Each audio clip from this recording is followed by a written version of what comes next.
Hello and welcome. I'm Rachel Weaver, and today I wanted to talk about what's missing in your copy. And by that, what I mean, I have been having so many conversations lately with entrepreneurs that there's this pivot. I think the energy this year is really causing everyone to reevaluate what they're doing. And we thought that that's what 2020 did, right? But I think we were so much in survival mode the last year that, and now going on 2 years, we didn't really sit down and go, what do I want? Right. We just had this survival mode of pivot, do what I need to do. And now we're sitting here with this energy of it's still not right. We're searching for meaning. We're searching for h- how can our lives have more purpose, have more meaning, and especially our work.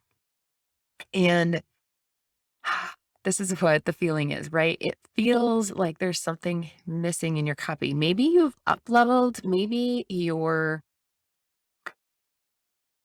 in this place where you've grown so much personally that what you were doing is no longer a good fit, right? How can you tell that something is missing, right? Well, you don't feel jazzed about when you look at your website or your sales page. Sales page, it just feels like meh.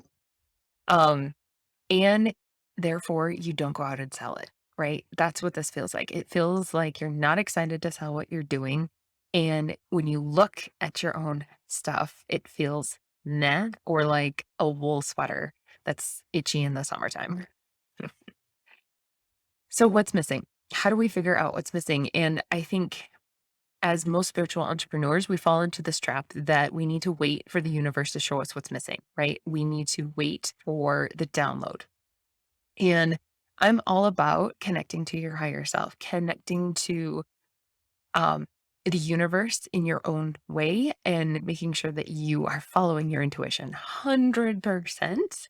But there's also tools that we have that we can do our own introspection and really understand what our soul is here to express.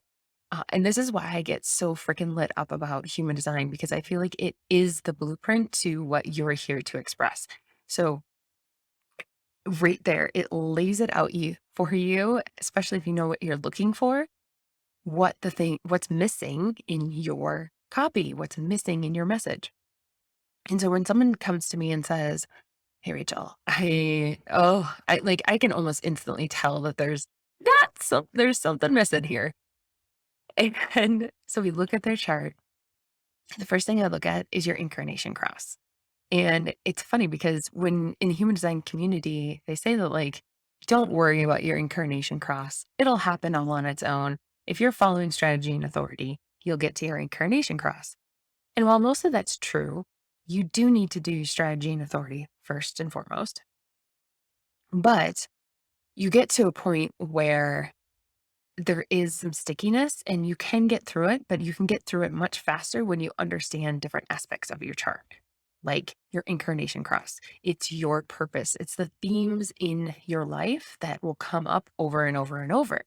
And to be totally honest, I did not relate to my own incarnation cross for a long time. I didn't understand it. It's very negative the way Ra talks about it and didn't feel like who I was at all.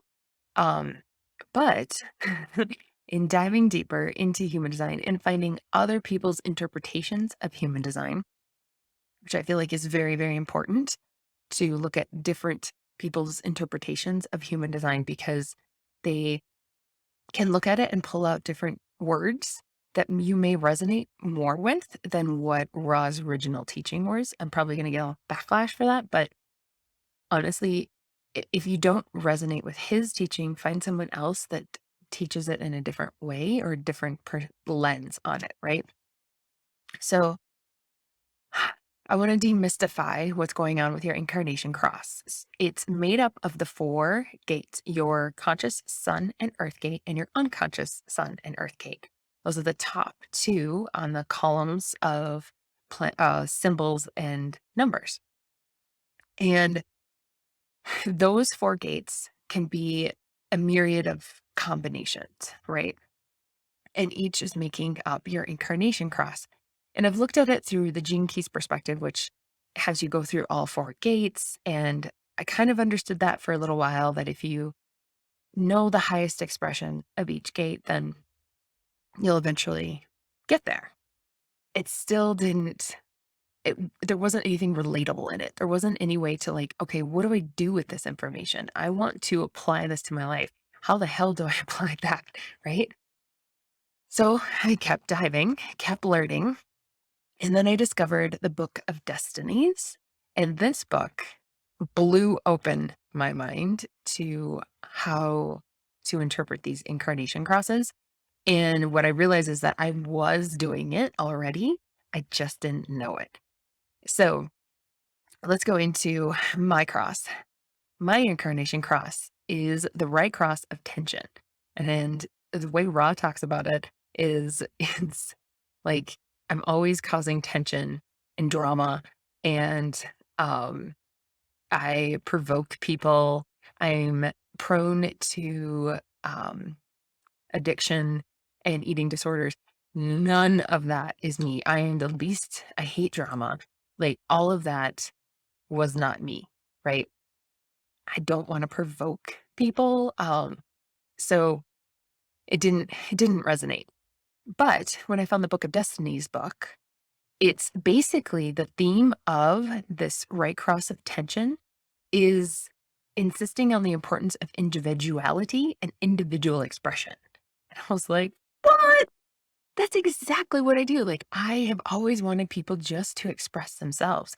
When in my photography business, I just wanted people to be themselves. I didn't want them putting babies in baskets and, dressing up just to put on a show for photos. I wanted them in their real life and to be themselves. That's what I found beautiful. And that's my incarnation cross. Is I want everyone to be expressing themselves as authentically and as them, right? As individual expressions. And the gift is being able to see behind the facade that conceals that authenticity. The smoke and mirrors that we all put up in order to protect ourselves and keep us safe from judgment and things like that, right? I can see through those veils and feel your disconnect with your own copy. When you come to me, or even when I do audits and I'm looking at simply your webpage and your human design, I can automatically tell if this is truly authentically you, or if it's something that you're trying to put a facade on, or something somebody told you should write. It feels off to me. Like I immediately can feel the itchiness. And it's provoking for clients. It stretches them to face what they already know, and um, deep within, like they know that this isn't working, that it's not providing them meaning and purpose, but they are scared to do the thing that's outside of the box. Excuse me. So it's provoking to hear me say, no, this is really what you should be focusing on, because they're like, I know I want to, but right? There's that but.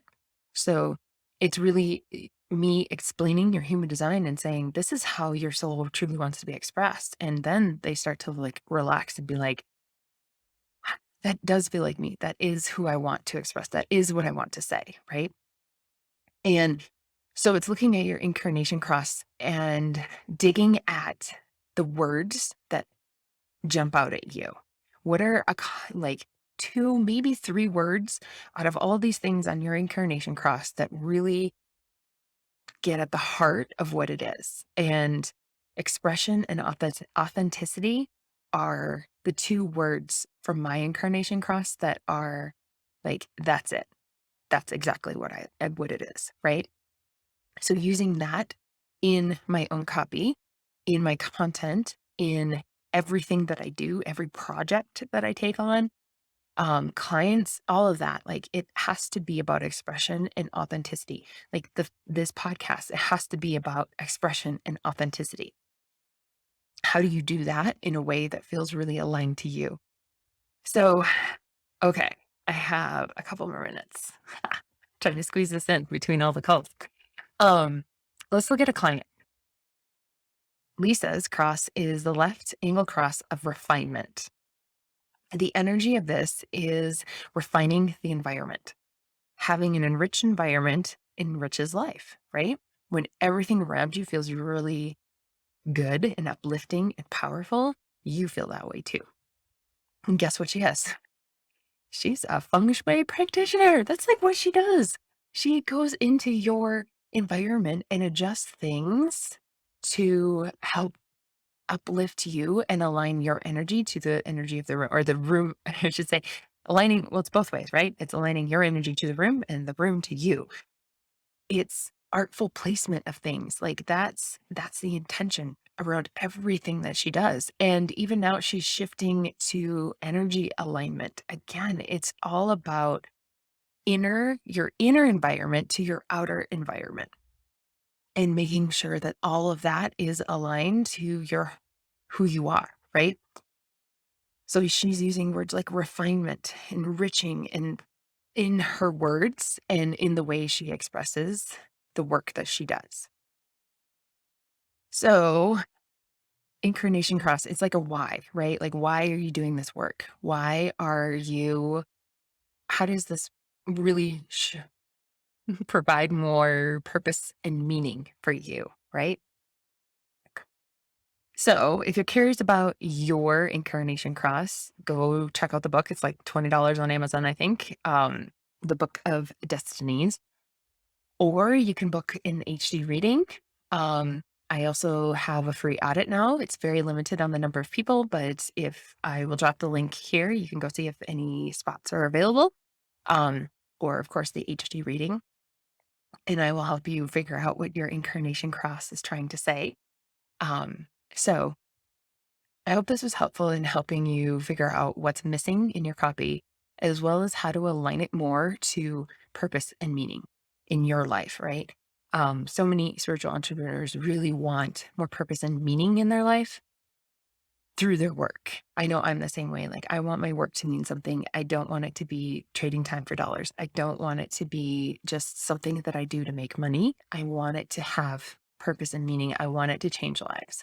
And so therefore it needs to encompass and really align to my Incarnation Cross. So I hope you have a wonderful, wonderful day. And as always, please comment and share and all the things. Thank you so much for being here. Be you.